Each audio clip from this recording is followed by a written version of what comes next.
Hi hello வணக்கம் மக்களே. This video sponsored by school of business organisation Tiruvannamalai. நம்ம digital marketing கம்பெனியில் ஜாயின் பண்ண இன்ட்ரெஸ்ட் இருக்கவங்க வாட்ஸ்அப் நம்பர் கொடுத்துருக்கேங்க, கான்டாக்ட் பண்ணுங்கள். வாங்க வீடியோக்குள்ளே போகலாம். ஸ்கிப் பண்ணாதீங்க. பெரிய தப்பு. தினம் ₹300 சம்பாதிக்க அரிய வாய்ப்பு. இன்ஸ்டாகிராம், ஃபேஸ்புக் பயன்படுத்த தெரிந்தால் போதும். Content post and content publishing மூலமா தினம் ₹300 சம்பாதிக்கலாம். இந்த வேலை செய்ய 5 நிமிடம் போதும். Work training support, group communication support, all language customer live chat support, முக்கியமா சொந்தமா ஒரு பிசினஸ் ஸ்டார்ட் பண்ற அளவுக்கு உங்களால கற்றுக்கொள்ளவும் முடியும், சம்பாதிக்கவும் முடியும். இந்த வேலை வாய்ப்பு வழங்குவது 5 வருடத்திற்கு மேல ரன் ஆகிட்டு இருக்க நம்ம தமிழ்நாட்டு company school of business organisation private limited. மேலும் விவரங்களுக்கு டிஸ்கிரிப்ஷன்ல கொடுத்திருக்க நம்பருக்கு வாட்ஸ்அப் பண்ணுங்க. புலாவ் எப்படி ஈஸியாக செய்கிறது, அதாவது நைட் டைமில் ஈஸியாக ஏதாவது ஒரு சாப்பாடு சீக்கிரமாக செய்யணும் அப்படின்னு நினைக்கிறவங்க இந்த புலாவ் ரெசிபி ட்ரை பண்ணி பாருங்கள். நான் எப்படி செஞ்சுருக்கேன்னா, வீட்டில் இருக்கிற இன்க்ரீடியண்ட் வச்சு மட்டும்தான் நான் ட்ரை பண்ணியிருக்கேங்க. நீங்களும் இந்த மாதிரி ட்ரை பண்ணி பாருங்கள், சூப்பராக இருக்குங்க. ஃபஸ்ட்டு ஒரு குக்கர் வச்சுக்கிறேன். நான் குக்கரில் சாப்பாடு விசில் வேகணும் இல்லையா, அது நார்மலாக வீட்டில் இருக்க அரிசி தான் நான் யூஸ் பண்ணியிருக்கேன், சாப்பாட்டுக்கு யூஸ் பண்ணுற அரிசி. நீங்களும் உங்கள் வீட்டில் இருக்க அரிசியை யூஸ் பண்ணலாம். இல்லை நம்ம நல்லா இன்னும் டேஸ்ட்டாக சாப்பிட்ணுன்னு நினைக்கிறவங்க பாஸ்மதி ரைஸ் யூஸ் பண்ணிக்கோங்க. கொஞ்சமாக கல்பாசி, கிராம்பு, பட்டை, ஸ்டாரு, இது தாங்க நான் ஆட் பண்ணியிருக்கேன். இதுக்கு இது எல்லாமே கொஞ்சம் நிறையாவே போட்டுக்கோங்க ஸ்மெல்லுக்காக. அப்போ தான் நல்லா இருக்குங்க சாப்பாடு. ஆயில் நல்லா ஹீட் ஆனதுக்கப்புறமா கடுகெல்லாம் எதுவுமே ஆட் பண்ண வேணாங்க. நான் இப்போ எடுத்து வச்சுருக்க இது எல்லாமே ஆட் பண்ணிக்கோங்க. பெரிய வெங்காயம் கொஞ்சமாக, பூண்டு கொஞ்சமாக, பச்சை மிளகா 2 கட் பண்ணி வச்சுருக்கேன். நீங்கள் எவ்வளோ அரிசி ஆட் பண்ணுறீங்களோ அதுக்கு தகுந்த மாதிரி எல்லா இன்க்ரீடியண்ட்டும் ஆட் பண்ணிக்கோங்க, ஓகேங்களா. அதுக்கப்புறமா பீன்ஸும் உருளைக்கிழங்கும் வீட்டில் இருந்ததுங்க. நீங்கள் இதில் கத்திரிக்காய் ஆட் பண்ண வேண்டாம், நல்லா இருக்காதுங்க. அதுக்கப்புறம் இது 2 ஆட் பண்ணிக்கோங்க. கேரட் இருந்தாலும் ஆட் பண்ணிக்கலாம். அப்புறம் பட்டாணி. இது பச்சை பட்டாணி கிடையாதுங்க, காஞ்ச பட்டாணி. வாங்கிட்டு காலையிலேயே நான் ஊற வச்சு எடுத்துக்கிட்டேன். அது ஊறினதுனால கொஞ்சம் நல்லா வெந்த மாதிரி இருக்குதுங்க. இருந்தாலும் கொஞ்சம் தண்ணி நிறைய வச்சு வேகிற அளவுக்கு எண்ணெயிலேயே வேக வச்சுக்கலாம். எல்லா இன்க்ரீடியண்ட்டும் நம்ம ஃபஸ்ட்டு சொன்னேன் இல்லையா, பட்டை, கிராம்பு எல்லாமே ஆட் பண்ணிக்கோங்க. அதை அப்படியே இது நல்லா ஃப்ரை ஆகட்டும், அது வரைக்கும் வெயிட் பண்ணிக்கலாம்.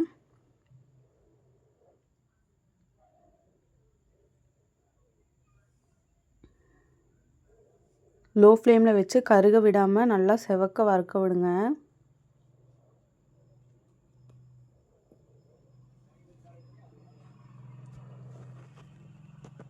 இது எதுக்காக இப்படி போடுறோம் அப்படின்னா, நெய் வேணும்னாலும் நீங்கள் ஆட் பண்ணிக்கோங்க. ஆயில் மட்டும் போதுனாலும் ஆயில் ஆட் பண்ணிக்கிட்டா போதும்.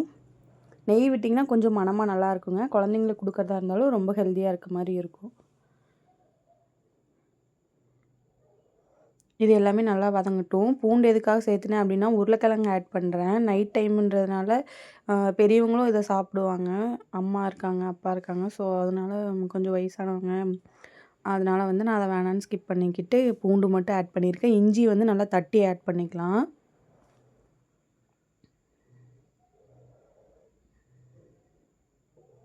இஞ்சி பூண்டு 2ம் மிக்சியில் அரைச்சி ஒட்டுக்கா பேஸ்ட் மாதிரி ஆட் பண்ணிங்க அப்படின்னா, அது என்ன ஆகும்னா, ஒரு கேஸ் ட்ரபிள் மாதிரி நமக்கு அது ஒரு நெஞ்சிலேயே இருக்க மாதிரி இருக்கும். அந்த மாதிரி போடாமல் இந்த மாதிரி ஸ்கிப் பண்ணிக்கோங்க.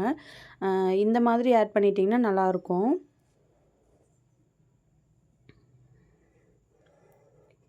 புதினா இலை, கொத்தமல்லி இலை, கருவேப்பிலை கொஞ்சமாக எடுத்துருக்கேன். நீங்களும் அதெல்லாம் ஆட் பண்ணிக்கோங்க. எல்லாமே கொஞ்சம் கொஞ்சமாக தான் எடுத்துருக்கேங்க. நீங்கள் எவ்வளோ அரிசி போடுறீங்களோ அதுக்கு தகுந்தபடி நீங்களே எடுத்துக்கோங்க.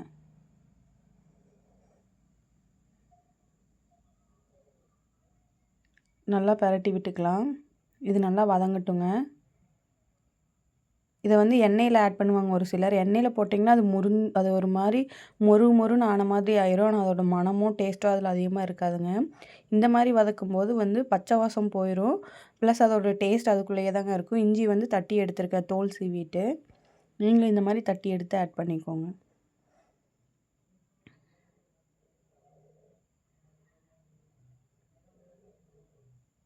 இதை நல்லா பரட்டி விட்டுக்கலாம். வீடியோலாம் பிடிச்சிருந்துச்சுன்னா லைக் பண்ணுங்கள், ஷேர் பண்ணுங்கள், சப்ஸ்கிரைப் பண்ணி சப்போர்ட் பண்ணுங்கள் மக்களே. வேறு ஏதாச்சும் டிஷ்ஷஸ் வேணும்னாலும் கமெண்ட்டில் ஷேர் பண்ணுங்கள். நான் உங்களுக்கு அந்த வீடியோ மேக் பண்ணி போடுறேன். அதுக்கப்புறமா 3 தக்காளி எடுத்திருக்கேன். அந்த 3 தக்காளியும் பொடி பொடியாக கட் பண்ணி அதுக்கப்புறம் ஆட் பண்ணிக்கலாம். நல்லா பொன்னிறமாக வதங்கினதுக்கப்புறமா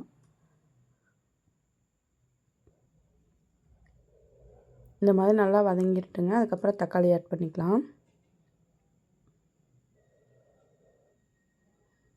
இதையும் நல்லா பெரட்டி விட்டுட்டு தேவையான அளவு உப்பு சேர்த்துக்கோங்க.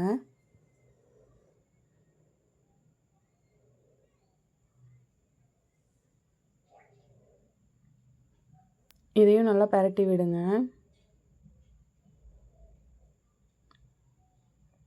தக்காளி நல்லா வதங்கட்டும். அது வரைக்கும் வெயிட் பண்ணிவிட்டு காயெல்லாம் கட் பண்ணி எல்லாம் கழுவி எடுத்து வச்சுருந்தேன். நீங்களும் அது மாதிரி எல்லாம் ஆட் பண்ணிக்கோங்க.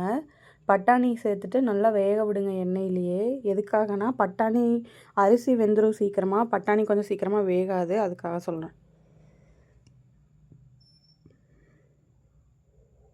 கேரட் இருந்தால் நீங்களும் கேரட் ஆட் பண்ணிக்கோங்க.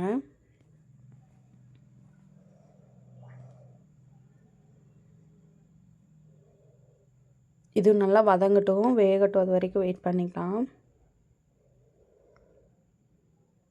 அப்படியே நல்லா பெரட்டி எண்ணெயிலேயே விடுங்க.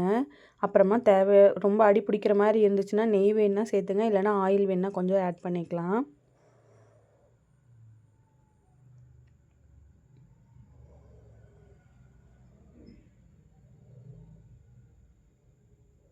அடிக்கடி பெரட்டிகிட்டே இருக்கணும். அது எதுக்காக அப்படின்னா குக்கர்னால டக்குன்னு அடி பிடிக்கும். ஸோ அதனால் வந்து நல்லா பெரட்டி விட்டுட்டே இருங்க. காய் நல்லா வேகணும். இதுக்கு தேங்காய் பால் தேவைப்படுங்க, அதையும் அரைச்சி எடுத்துக்கலாம். தேங்காய் பால் வந்து நீங்கள் தோலோடு போடக்கூடாது. அந்த தேங்காய் ஓட்டில் இருக்கும் இல்லையா, அதெல்லாம் இல்லாமல் வெறும் பால், அந்த பூ மாதிரி வரும் இல்லையா ஒயிட் கலரில், அதை மட்டும் துருவி எடுத்து மிக்சியில் நல்லா அரைச்சி இந்த பால் வடித்து எடுத்து ஊற்ற வேணாம், தேங்காயோடு அப்படியே ஆட் பண்ணிக்கோங்க. இந்த தேங்காய் பாலோட டேஸ்ட்லேயே காய் எல்லாமே நல்லா வேகட்டும்.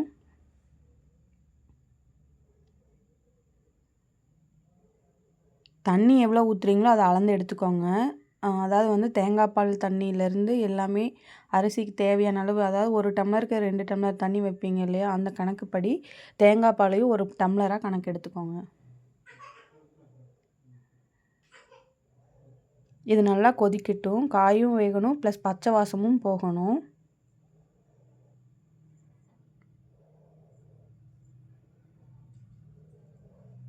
டம்ளரில் அளந்து தண்ணி சேர்த்துக்கலாம்.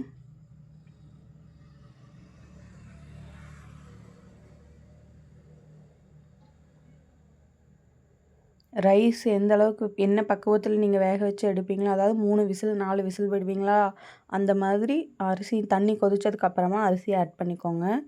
அப்புறம் நீங்கள் எப்பயும் நார்மலாக அரிசிக்கு எவ்வளோ விசில் வைப்பீங்களோ அந்த அளவுக்கு நீங்கள் விசில் வச்சு இறக்கிக்கலாம். இறக்கும்போது நெய் வேணால் ஆட் பண்ணிக்கோங்க. நாங்கள் இறக்கும்போது மட்டும் நெய் ஆட் பண்ணிக்கிட்டோம்.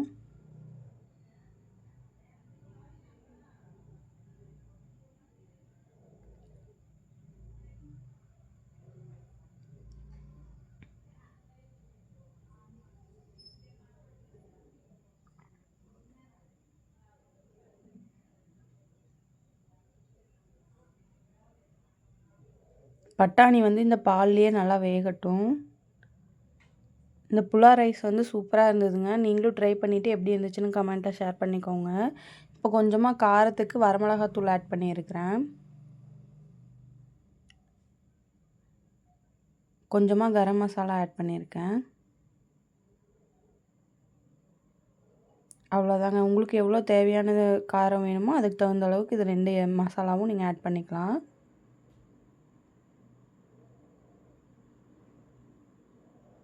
இது மாதிரி நல்லா அப்பப்போ கிளறி விட்டுட்டே இருங்க, ஏன்னா காய் அடியில் போய் நின்றும். பெரட்டிகிட்டே இருந்திங்கன்னா நல்லா வெந்துடும் காய். உப்பு காரம்லாம் செக் பண்ணிக்கோங்க.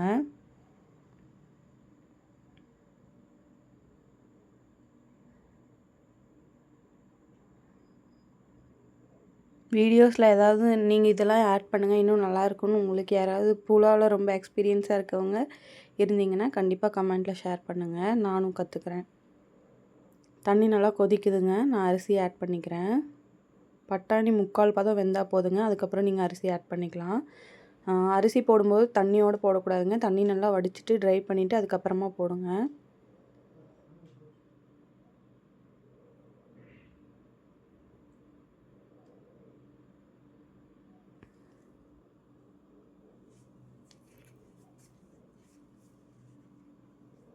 நான் இப்போ செஞ்சுருக்கிறது வந்து 5 பேர் சாப்பிட்ற அளவுக்கு செஞ்சுருக்கேங்க.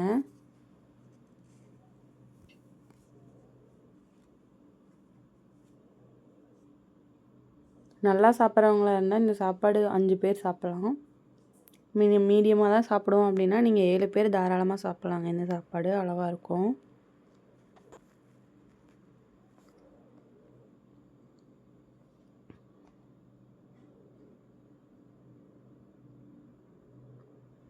நல்லா பெரட்டி விட்டுட்டு குக்கர் மூடி வச்சுருங்க. மூடி வச்சுட்டு நீங்கள் சாப்பாட்டுக்கு எவ்வளோ விசில் விடுவீங்களோ அந்த விசிலை விட்டு இறக்கிக்கலாம். அவ்வளோதாங்க இதுக்கு தேவையான இன்க்ரீடியன்ட்.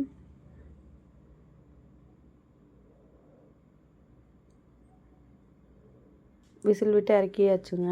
சாப்பாடு பாருங்கள் எப்படி கலர்ஃபுல்லாக வந்திருக்குன்ட்டு. காய் எல்லாமே நல்லா வெந்திருந்துச்சுங்க. தண்ணி கரெக்டாக வச்சிங்கன்னா நல்லா பொழு பொழுன்னு நல்லா வருங்க சாப்பாடு. கொஞ்சம் தண்ணி அதிகமாக இருந்துச்சுன்னா களி மாதிரி ஆயிரும். இதுக்கு வந்து சாப்பாடு பளபளன்னு இருந்தால் தான் நல்லாயிருக்குங்க. நெய் விட்டு நல்லா பரட்டி விட்டுக்கோங்க.